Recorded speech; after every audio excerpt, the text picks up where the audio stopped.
मित्रांनो, पीक विम्यासंदर्भात माहिती घेत असताना आपण वारंवार व्हिडिओच्या माध्यमातून खरीप हंगाम 2025च्या पीक विम्याबाबत त्याचबरोबर धान बोनसविषयी आपण वारंवार व्हिडिओच्या माध्यमातून माहिती घेत आहोत.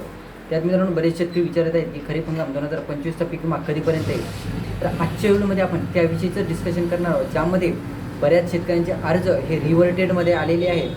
ज्या शेतकऱ्यांचे अर्ज हे रिव्हर्टेडमध्ये आलेले आहेत त्या शेतकऱ्यांसाठी काय पर्याय असणार आहे, त्यांना विमा मिळणार की नाही, अशा अनेक प्रश्नांची उत्तरे आपण आजच्या व्हिडिओमध्ये क्लिअर करण्याचा प्रयत्न करणार आहोत. तर पूर्वी जर चॅनलवर नवीन असेल तर चॅनलला सबस्क्राईब करा आणि समोर जे बेल आयकॉन बटन आहे ते दाबायला विसरू नका.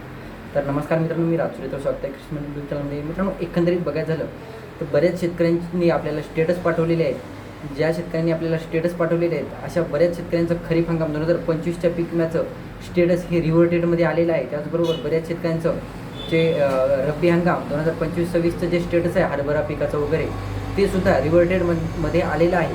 तर मित्रांनो, एकंदरीत बघायचं झालं तर बरेच शेतकरी म्हणत आहेत की आता आम्हाला पीक विमा मिळणार की नाही. तर मिळणार, तर आता कसं मिळणार तर असं शेतकऱ्यांचं म्हणणं आहे की आता पीक विम्याचं जे स्टेटस आहे तर ते कसं काय आता ॲडजस्ट कसं करायचं. तर त्याविषयीची सविस्तर माहिती बघत असताना मित्रांनो आपण एक उदाहरण बघूया, ज्याच्यामध्ये एका शेतकऱ्याने आपल्याला त्यांचं स्टेटस पाठवलेलं आहे. ज्या अंतर्गत त्या शेतकऱ्याचं जे जवळपास 288 रुपयांचा प्रीमियर भरलेला आहे त्या शेतकऱ्यांना. परंतु मित्रांनो, त्यांचं जी पॉलिसी स्थिती आहे ती रिव्हर्टेडमध्ये आलेली आहे. तुम्हाला दाखवतो.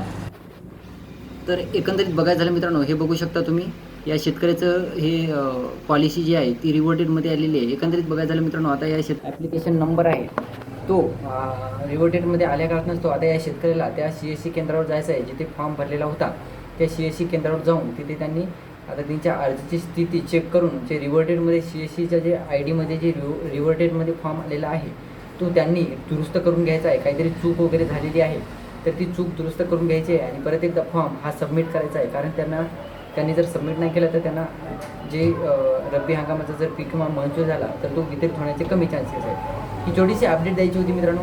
तर खरीप हंगाम 2025चा पीक विमा कधीपर्यंत येईल हे आपण वारंवार व्हिडिओच्या माध्यमातून सांगितलेलंच आहे. आता काल परवा जवळपास एक म्हणजे प्रस्ताव मांडला गेलेला आहे की खरीप हंगामाचा पीक विमा वाटपाला सुरुवात वगैरे करा आणि अशी मागणी झालेली आहे. तर जसं की आपण सांगितलेलं आहे तर 10 मार्चच्या नंतरच या गोष्टी होणार आहेत. तर ही होती छोटीशी माहिती मित्रांनो. व्हिडिओ आवडला असेल तर लाईक करा, चॅनलला सबस्क्राईब करा आणि समोर जे बेल आयकॉन बटन आहे ते दाबायला विसरू नका.